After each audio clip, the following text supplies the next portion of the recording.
Smart Tray with an accelerator card makes learning and reinforcing literacy skills fun for children. One Smart Tray can be used with any of the accelerators. Let me show you how it works using the Phonemic Awareness Accelerator.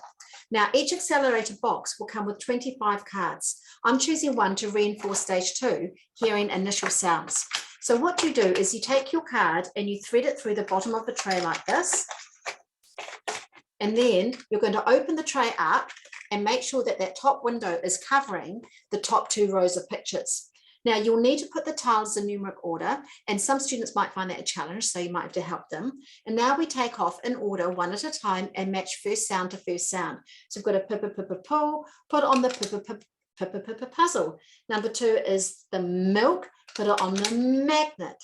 Number 3 is the computer, and that will go with the carrot. So you can see that each picture has got to match with another picture that starts with the same phoneme. We've got the bell, put it on the bed, and here we have the fork, put it on the foot. So the student will really enjoy this because they'll be touching and handling the tiles themselves, and we know that tamariki really enjoy touching the equipment and playing with it.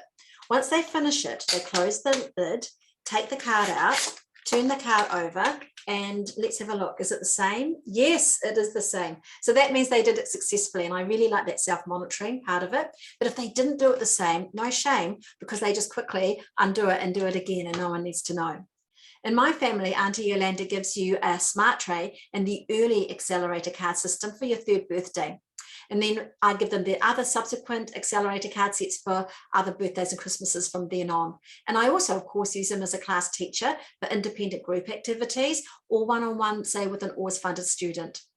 Using a Smart Tray allows children to show what they can do without having to write, which can be a challenge for some of our learners. It involves touching, which enhances learning. Most of all, it's a lot of fun.